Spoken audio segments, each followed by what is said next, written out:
Good evening बच्चों। आज की इस क्लास में हम लोग एम.एल. अग्रवाल एक्सरसाइज 8.7 का क्वेश्चन नंबर 8 सॉल्व करेंगे। ठीक है, चलिए इस क्वेश्चन को सॉल्व करते हैं बिना टाइम ख़राब किए हुए। शुरू करते हैं। अब देखो ये क्वेश्चन कैसे बनेगा, इंटीग्रेशन का ये क्वेश्चन है, कैसे इसको सॉल्व करेंगे। इस पे देखो यहाँ पे एक्स स्क्वायर है, यहाँ पे एक्स पावर 6 है, यहाँ पे ए पावर 6 है। कुछ ऐसा कुछ लेट किया जाए कि ये एक्स स्क्वायर हट जाए तो कुछ फार्मूला बन जाए। भाई फार्मूला वगैरह बनेगा तभी हम सॉल्व कर पाएंगे, लेकिन अगर डायरेक्टली देखो तो कुछ नहीं बन रहा है ना। तो इसमें हमें कुछ करना पड़ेगा, करते हैं। चलो देखो यहाँ पे एक्स स्क्वायर अपॉन यहाँ पे क्या करना पड़ेगा, सिंपल सी बात है कि एक्स की पावर 6 को हम ऐसे लिखेंगे। देखो बेटा एक्स की पावर 3 और इसके ऊपर क्या 2, तो ये 2 3 जा 6, एक्स पावर 6 बन गया। अच्छा भाई, अब प्लस इसको भी इसी फॉर्मेट लिखो थोड़ा अच्छा दिखने के लिए। बाकी ये कांस्टेंट है, अभी कोई इसकी ज़्यादा विशेष कोई ज़रूरत नहीं लिखने की, बट लिख लो है ना, बाद में काम करेगा। ए पावर 3 और इस पे भी 2। इस तरीके से हमने अपने क्वेश्चन को ब्रेक कर लिया।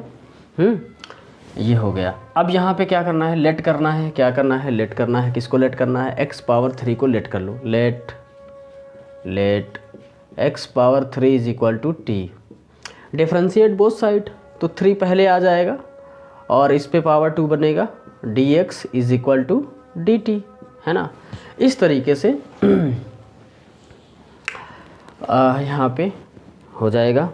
अच्छा, अब यहाँ पे क्या करना पड़ेगा, देखो यहाँ से एक्स स्क्वायर और dx बराबर में आ जाएगा dt अपॉन में 3। ये क्यूब जो था इधर भेजेंगे तो नीचे आ जाएगा, 3 हो जाएगा। हमारे पास क्या बचा, एक्स स्क्वायर डी एक्स, और यहाँ मेरे पास क्या है एक्स स्क्वायर डी एक्स। इसके स्थान पे क्या लिख सकते हैं, डी टी बाई 3, तो लिख दिया जाएगा। ठीक है, लिख देते हैं, लिख दिया जाए। अब यही वैल्यू हेल्प करेगी। ठीक है, देखो एक्स क्यूब के स्थान पे टी रखेंगे, एक्स स्क्वायर डी एक्स के स्थान पे क्या रखेंगे, डी टी। पूरा क्वेश्चन टी में कन्वर्ट कर लेना है ना, तभी बनेगा। तो यहाँ पे डी टी अपॉन 3 कर देंगे, किसके स्थान पे, एक्स स्क्वायर डी एक्स के स्थान पे। ठीक है, और 1 यहाँ कर देते 1 अपॉन अंडर रूट ऑफ, है ना। अरे इस तरीके से, इस तरीके से एक्स क्यूब के स्थान पे टी रख दिया जाए तो यहाँ पे टी बनेगा। टी इतना पूरा एक्स क्यूब जो है टी हो गया। उसके ऊपर क्या है, स्क्वायर है, तो टी स्क्वायर हो जाएगा प्लस ए पावर 3 और इस पे स्क्वायर। अच्छा, ये डी टी बाई 3 थोड़ा सा यहाँ अच्छा कम दिख रहा है, थोड़ा और दूर लिखो, डी टी अपॉन 3। ठीक है, ये 1/3 बाहर कर दिया जाएगा तो हमारा क्वेश्चन कुछ इस तरीके से हो जाएगा 1/3 और यहाँ पे 1 upon under root of T square plus ए, है ना। इस तरीके से आप चाहो तो इसको ऐसे लिख दो, कैसे लिख दो, ऐसे लिख दो, कैसे ऐसे ऐसे। अच्छा, डी टी यहाँ, ठीक है, और 1/3 इसका बाहर कर दिया, कांस्टेंट था। लिखो कैसे, ये वाला टर्म पहले लिख दो, कांस्टेंट पहले लिख दो, ए पावर 3 और इस पे स्क्वायर प्लस टी स्क्वायर। ए स्क्वायर प्लस एक्स स्क्वायर जैसा कुछ बना तो मुझे थोड़ा सा फॉर्मूले का फील आने लगा। क्या आने लगा, फॉर्मूले का फील आने लगा। सर फार्मूले का फील कैसे आने लगा आपको। ठीक है, इसको मानो कि ये कांस्टेंट है, कोई नंबर है, तो यहाँ पे इतने को ये क्यूब, ए क्यूब मत देखना, है ना। ये समझो कोई नंबर है तो इस पे स्क्वायर प्लस वेरिएबल जो टी में है क्वेश्चन उस पे स्क्वायर। तो एक फार्मूला होता है, उसको मैं यहाँ लिखना चाहता हूँ जिससे कि मैं यहाँ पे अप्लाई कर सकूँ। फार्मूला हमारा इस तरीके से होता है, किस तरीके से होता है, फार्मूला हमारा इस तरीके से होता है। किस तरीके से होता है, देखो यहाँ पे फार्मूला यहाँ लिखें, इधर लिखें, जगह की दिक्कत थी ना, इसलिए मैं यहाँ पे फार्मूला लिखता हूँ। मैं फ़िलहाल फार्मूला मैं यहाँ लिख देता हूँ, इसी फार्मूले को अप्लाई करूँगा और यहाँ मैं ब्रैकेट बना देता हूँ ताकि फार्मूला अप्लाई करेंगे तो यहाँ पे आपको पता होना चाहिए। ठीक है, चलो फार्मूला हमारा होता है 1 upon under root of a square plus x square और डी एक्स। ये आपकी बुक में है फार्मूला। इसके स्थान पे लिख देंगे बेटा, क्या लिखेंगे, फार्मूला होता है log ऑफ x प्लस, ठीक है, log ऑफ x प्लस, जब भी देखो, जब भी कभी अंडर रूट वाला केस 1/√, वाला बनेगा तो एक फॉर्मूला तो a square minus x square होता है, 1/√, of a square minus x square, तो वो क्या बन जाता है, sine inverse x by a बन जाता है, वो नहीं लगाना है। अगर a square plus x square या फिर x square minus a square लगेगा तो तुम्हारा लॉग आएगा, लॉग x प्लस जितना नीचे लिखा है पूरा यहाँ चिपका देते हैं, a square plus x square निसंदेह, और प्लस c, इसका इंटीग्रेशन आ गया, log x plus complete, log x plus complete, what complete, ये जितना नीचे लिखा हुआ है पूरा कंप्लीट, log x प्लस नीचे वाला कंप्लीट, यहाँ उठा के चिपका दो, फॉर्मूला आपका हो गया और याद भी हो जाएगा इस तरीके से।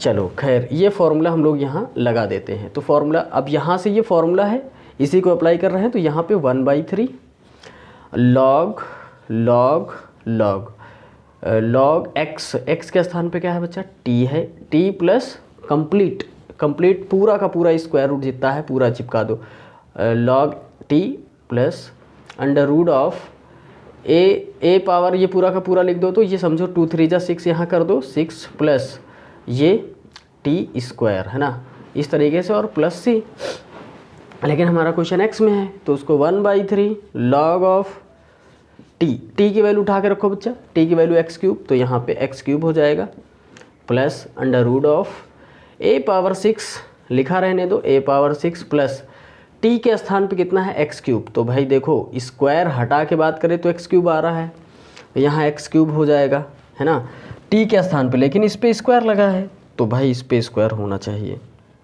प्लस c, यहाँ पे ये इस तरीके से 1/3 log of x3 plus under root of a power 6 plus 3 2 जा 6 x पावर 6 प्लस c, और ये तुम्हारा क्या है, आंसर।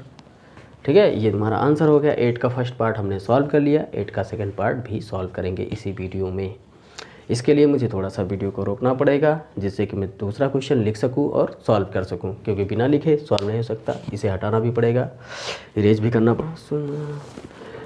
बच्चों अब हम क्वेश्चन नंबर 8 का सेकंड सॉल्व करेंगे। ठीक है, सेकंड वाले को देखो कैसे सॉल्व करेंगे, यहाँ पे ऐसे सॉल्व करेंगे। कैसे सॉल्व करेंगे, ऐसे x3 लिख देंगे यहाँ पे, अंडर रूट ऑफ 1 माइनस, है कैसे करेंगे। अब देखो कुछ कटना चाहिए, कुछ बनना चाहिए, कुछ फार्मूला बनना चाहिए, तो x की पावर 8 को अरेंज करना पड़ेगा। कैसे करना पड़ेगा बेटा, इस चीज़ों को सोचा करो कि क्या अरेंज कर दिया जाए, कि कट जाए, हट जाए, बन जाए, ये सब चीज़ सोचना है। तो x की पावर 8 को हम लिखेंगे x की पावर 4 और उसके ऊपर 2। क्या फ़ायदा मिला ये सब करने के बाद, हमें फ़ायदा मिला ना, क्या फ़ायदा मिला, देखो फ़ायदा ये मिला कि अगर हम x की पावर 4 को t मान लेते हैं और उसको डिफ्रेंशिएट कर देते हैं तो क्या बन जाएगा, 4x की पावर क्यूब।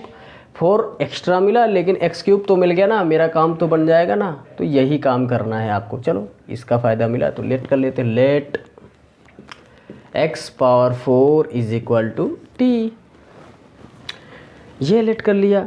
अच्छा कहीं पुट लिख देते हैं, लेट लिख देते हैं, तो उससे ज़्यादा कोई दिक्कत वाली बात नहीं है। तो पुट लेट सब एक ही हो गया, बट क्वेश्चन कैसे सॉल्व होना ये समझ में आना चाहिए। तो लेट भी है, कहीं कहीं किताबों में पुट लिख देता है, तो इस पे दिमाग नहीं लगाना है, लेट पुट सब समझे। अब यहाँ पे डिफ्रेंशिएट करो तो 4 पहले आ जाएगा और x की पावर 3 बन जाएगा, और dx लगाते ही हैं और यहाँ पे dt बन जाएगा, है ना। अब समझो, हमें जो ज़रूरत है हम इधर लेफ़्ट में रखेंगे और बाकी सबको जो अननेसेसरी थिंग है बाहर भेज देंगे। x³ dx, क्यों, यहाँ x³ dx ऊपर दिख रहा है, यही हट जाए, और इधर क्या बनेगा, dt/4, dt/4 बन जाएगा। तो जहाँ पे x³ और dx है वहाँ पे क्या रखेंगे, dt/4। फिर मैं फिर से आपको एक बार रिमाइंड कर दूँ, एक वीडियो में रिमाइंड किया था आपको कि x की पावर 3 और dx ये दूर दूर लिखा है, यहाँ पे पास पास लिखा है, तो इसमें दिमाग बच्चा नहीं लगाना चाहिए आपको कि सर ये तो दूर दूर यहाँ तो पास पास लिखा है, यहाँ दूर दूर लिखा है, ये कोई अंतर नहीं है भाई। मल्टीप्लाई में 2 × 3 की वैल्यू कितनी आएगी, 6, और 2 × 3 की वैल्यू दूर दूर लिख कर करोगे तब भी 6 आएगी। तो लिखना यहाँ मैं dx लिख देता, कोई दिक्कत वाली बात नहीं, लेकिन क्वेश्चन में हमने वहाँ लिख दिया। बट कई बच्चे होते हैं ऐसे दिमाग लगाते हैं, सर आपने ऐसा क्यों लिखा, तो उनको मैं समझाना चाहता हूँ कि ये सेम होता है, सेम होता ही है। चलो खैर अब आगे बढ़ते हैं। एक्स क्यूब डी एक्स की वैल्यू डी टी बाई 4, चलो यहीं लिख देते हैं। अब एक्स क्यूब डी एक्स के स्थान पर डी टी बाई 4, अच्छा अब देखो डायरेक्ट मैं करूँगा, डी टी यहाँ लिखा, 1/4 यहाँ लिख दूंगा, तो ये डी टी बाई 4 ही लिखा है भाई। डी टी बाई 4 बार बार मैं ये करूँगा, 1/4 यहाँ लिखा और डी टी यहाँ लिखा, कोई दिक्कत नहीं, कोई दिक्कत नहीं। डी टी यहाँ लिखा, 1/4 यहाँ लिख दिया, क्योंकि कई स्टेप ना करना पड़े मुझे, तो 1/4 यहाँ डी टी लिख दिया, बिल्कुल सही। अब सुनो, एक्स क्यूब डी एक्स की वैल्यू रख गई। अब हमारे पास क्या बचा, यहाँ पे 1 कर लेते हैं, एक्स क्यूब डी एक्स ये हो गया। ऐसा करो, काफ़ी बच्चे नाराज़ हो जाते हैं इस तरीके से, तो ऐसा वही करो, सिंपल फॉर्मूला लगाओ। एक्स क्यूब डी एक्स के स्थान पे क्या लिखना है, डी टी बाई 4, इस तरीके से लिख दो। और यहाँ पे 1 अपॉन कर दो, under root of 1 minus x की पावर 4 पे क्या कर दो, टी लिख दो भाई, टी और ऊपर स्क्वायर लगा है, इसके स्थान पे जब टी करोगे तो एक स्क्वायर लगा है तो टी स्क्वायर बन जाएगा बच्चा। अब 1/4 को बाहर फेंको, 1/4 बाहर आ गया, 1 upon under root of 1 minus T square और डी टी। देखो भैया शानदार फार्मूला बना, फार्मूला मैं लिख देता हूँ, यहाँ फार्मूला लिखता हूँ, 1 upon under root of a square minus x square और डी एक्स फार्मूला होता है बच्चा sine inverse x upon a और प्लस सी। ये फार्मूला याद रखो, बिना फार्मूले के काम नहीं चलेगा। तुम बिना फार्मूले याद किए हुए क्वेश्चन नहीं लगा पाओगे, मैं बता दूं, मेरा अनुभव कहता है। सुनो ध्यान से, तो ये 1 upon under root of 1 minus T square हो गया। सर यहाँ ए स्क्वायर तो है लेकिन यहाँ स्क्वायर नहीं है, एक्स स्क्वायर है, ये बात समझ में तो आती है कि यहाँ टी स्क्वायर है, लेकिन यहाँ 1 पे स्क्वायर नहीं है, तो क्या किया जाए बेटा, देखो 1 को 1 का स्क्वायर लिख सकते हैं, बात वही है। मैं कुछ नहीं करूँगा, सिंपली यहीं पे 1 का स्क्वायर कर दूंगा, 1 स्क्वायर माइनस टी, भाई 1 का स्क्वायर 1 ही होता है, तो 1 को चाहे क्यूब लिखना चाहो क्यूब लिख दो, पावर 5 लिखना चाहो पावर 5 लिख दो, कोई प्रभाव नहीं पड़ेगा। 1/4 हम सॉल्व करते हैं क्वेश्चन। सॉल्व क्या करें, डायरेक्ट फार्मूला लगाओ, ये साइन इनवर्स बन जाएगा, साइन इनवर्स एक्स बाई ए, यहाँ क्या है टी बाई 1, भाई ए की वैल्यू 1 प्लस सी लगाओ, 1/4 साइन इनवर्स टी की वैल्यू रखो बेटा एक्स की पावर 4, यहाँ एक्स की पावर 4, नीचे 1 लिखने की कोई ज़रूरत नहीं, और तुम्हारा शानदार आंसर ये आया 1/4 sign inverse x power 4 answer. ठीक, आई होप आपको समझ में तो आया ही होगा, नहीं आया तो एक बार फिर से कोशिश करो, धीरे धीरे प्रैक्टिस करते करते चीज़ें आने लगती हैं। मिलते हैं अगले वाले वीडियो में, जिसमें हम क्वेश्चन नंबर 9 को डिस्कस करेंगे। मैंने ये बताया कि मैं सिंपल छोटे छोटे वीडियो, शॉर्ट वीडियो बनाऊंगा ताकि आपको भी प्रॉब्लम ना हो। कई बच्चे ऐसे होते हैं ना कि पार्टिकुलर क्वेश्चन देखना चाहते हैं, क्वेश्चन नंबर 8, अब बताओ उसको पूरा वीडियो देखना पड़ेगा, खंगालना पड़ेगा।